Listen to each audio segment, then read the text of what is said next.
Hello and welcome to Oakland Side 510. I'm Esther Kaplan, the Oakland Side's new deputy editor, and we're thrilled that you've joined us for our third episode. Each week on the 510, we'll catch you up on the biggest news, plus take a deep dive behind the headlines. Today's deep dive, Oakland Side reporters Ashley McBride and Callie Rhoades dig into the lead crisis inside Oakland's public schools. That story, plus headlines and a roundup of events you won't want to miss, coming up.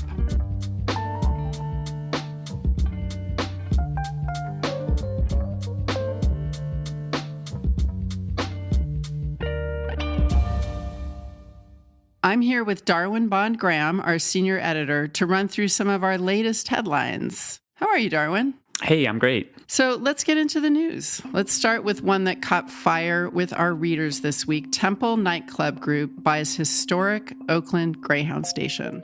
The downtown Oakland Greyhound building was this iconic piece of architecture built in the 1920s. It was closed and abandoned in 2021, and it became overrun with graffiti and blight. Fast forward 3 years, the building was now just purchased by a man named Paul Hemming. He's well known for running a popular dance club in San Francisco. Wait, so they're turning the Greyhound station into a dance club? Maybe. They're not quite saying. According to planning documents filed with the city, it's going to be a retail, entertainment, and housing complex. Hey, it's all better than an abandoned station, right? Yep. And here's some more positive news, though in this case, it was sparked by a horrible tragedy. Lakeshore Avenue Protected Bike Lane honors Oakland girl who died in collision. Yeah.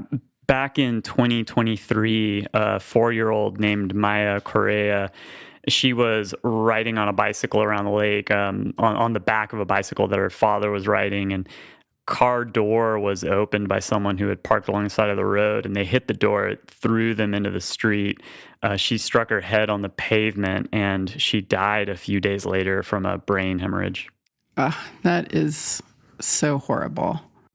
Yeah, from that moment on, Correa's family, along with the bicycle safety advocates in the city, they began pressuring the city to create a protected bike lane and other safety measures on that stretch of road. So last week, more than 2 years after the tragedy, the city broke ground on that project. Maya's grandmother spoke and said she was grateful that at least some meaning would come from this horrible tragedy. Wow. Well, now is a very good time to remind anyone when you open your car door, check for bikes first. On to our next headline, Darwin. Oakland will continue ticketing stolen cars for the foreseeable future. Right now, when someone gets their car stolen, a lot of times it's just for a joyride or a sideshow. And when the thief is done, they'll just dump the car somewhere.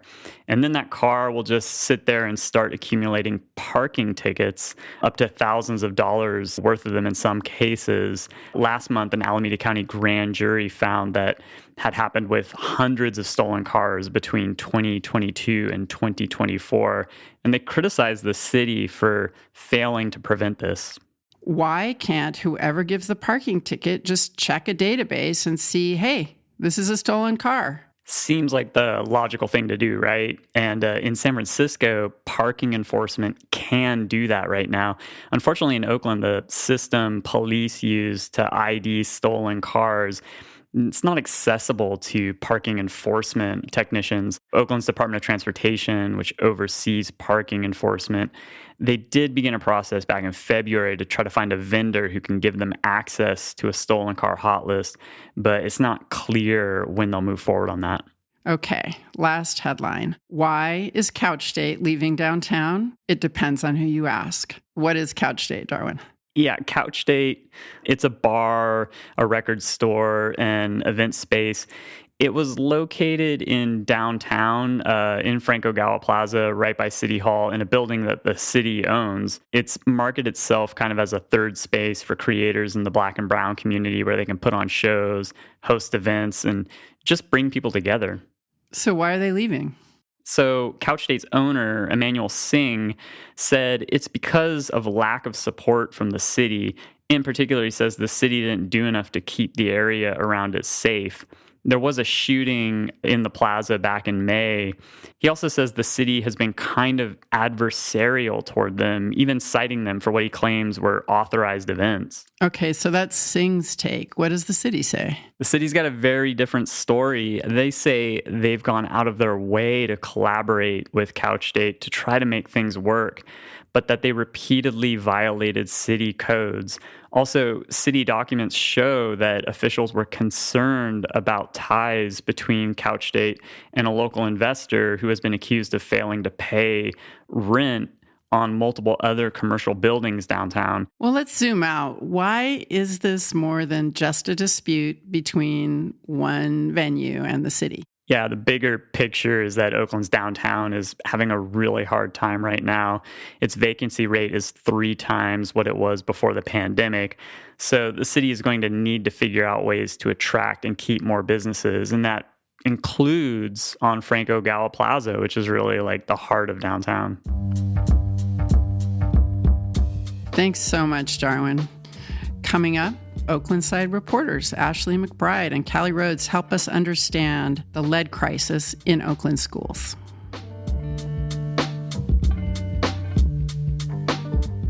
Last August, Oakland families began to receive disturbing reports about high amounts of lead in the drinking water at their children's schools.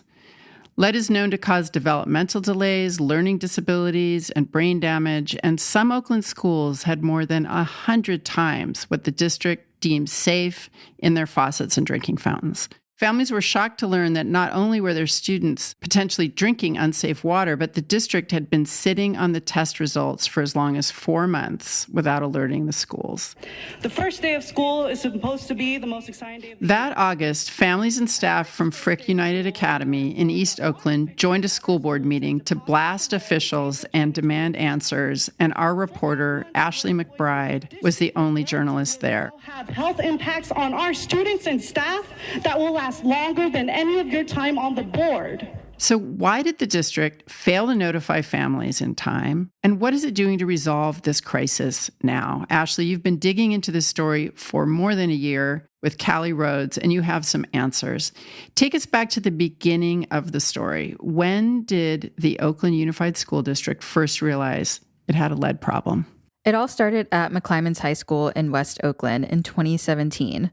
The former basketball coach at McClymonds raised alarm about dirty water, which led the district to test the water at McClymonds and at schools around the district. They found dozens of schools with elevated lead levels.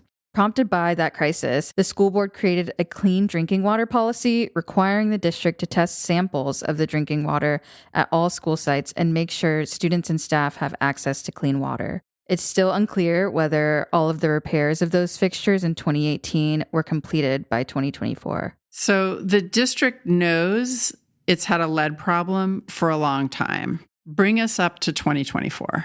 In 2024, the district started testing their K-12 sites. This would be the first time since 2018 that they did a round of testing at all schools. But they were still doing random sample testing, not testing of every single drinking water source on campus.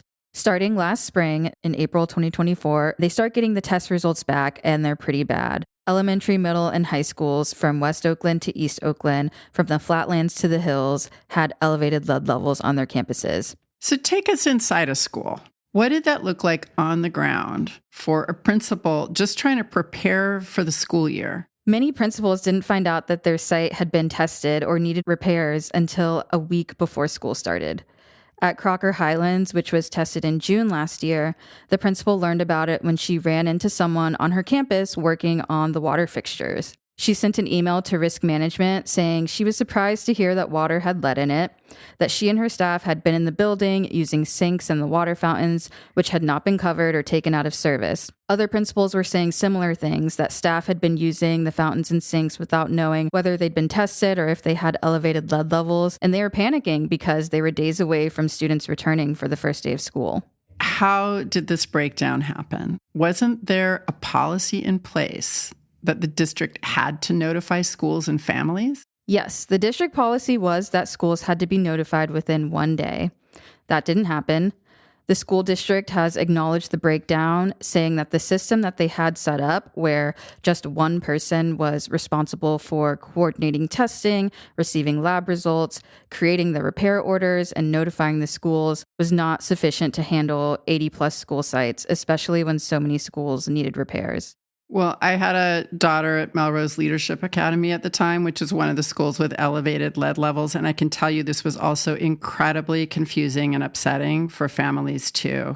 So what do we know about how the district responded once the crisis was public and families were demanding answers? So starting that first week of school in August, the district started sending out emails to families at the affected schools, telling them that routine water testing had revealed elevated lead levels on their campuses and they were undergoing repairs. The district says they've put a team in place with representatives from risk management, facilities, plumbing, and communications who will make sure that testing and communication happens in a more systemic way. But for a lot of families and staff, their trust has been broken that the district can keep students safe. Wow, thank you so much for your reporting on this, Ashley. We are also joined by your co-reporter, Callie Rhoades, who will pick up the story. Callie, what has the district done to protect its 34,000 students?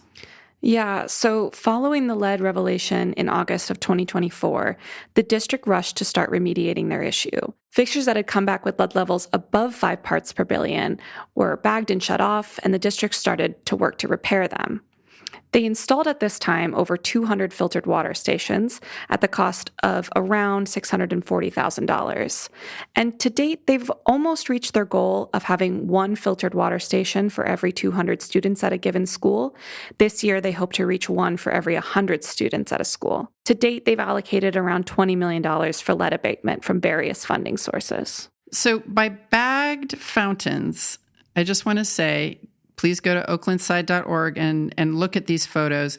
We're just talking about a garbage bag taped over the fountain and a kind of hand-scrawled sign saying out of service. And that's just the beginning of the problems in these remediation efforts. What else went wrong here? Yeah, well, first of all, there was an immediate issue with the bagged water stations themselves. At this time, the district was still randomly testing their drinking water sources, so even the ones that were unbagged were not necessarily safe. The district directed students and staff to mainly drink out of the filtered water stations, which were guaranteed as being lead-free. But they would often get clogged, and teachers and students said that repairs on these systems were often slow coming. Because of this, some teachers said that students didn't drink water at all, and they would come to class dehydrated and with headaches. What a mess.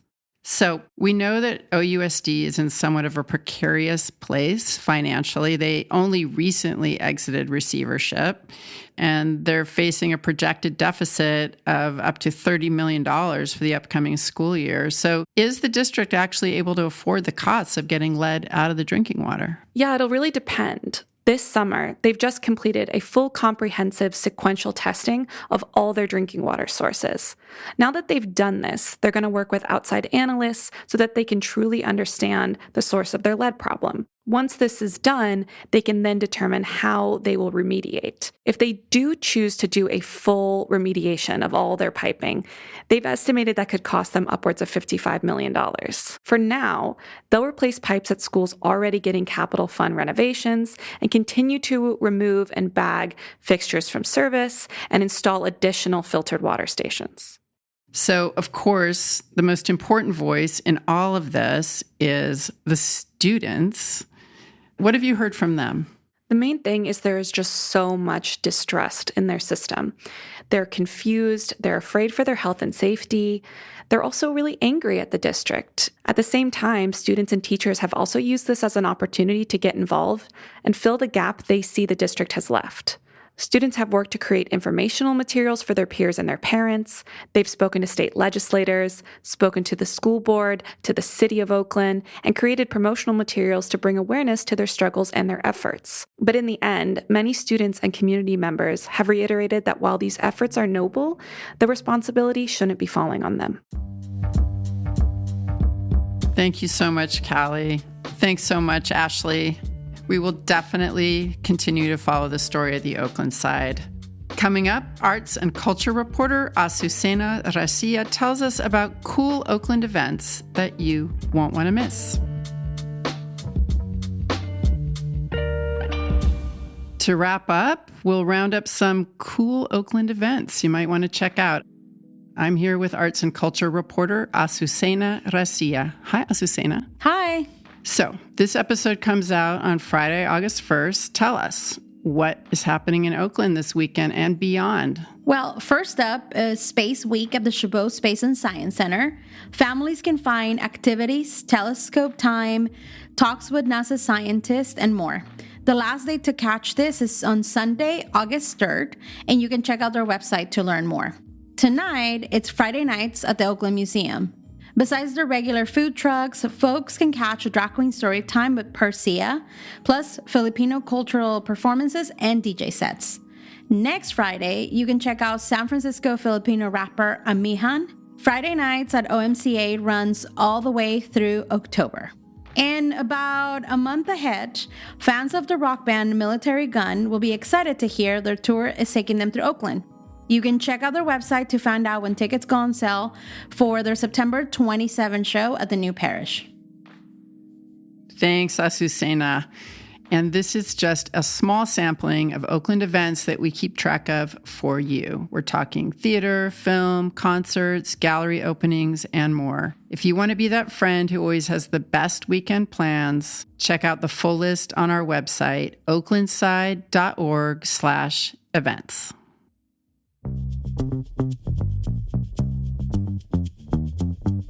Okay, that's our show. Thanks for listening. Oakland Side 510 is an experiment we're trying here at the Oakland Side. We're planning for 10 episodes for now, but if you love it, we'd love to do more. We'll be reaching out at the end of this pilot run about ways you can help keep it going. Did you love this episode? Have ideas for making it better? Please share your thoughts. And if your organization would like to sponsor some episodes, we'd love to talk.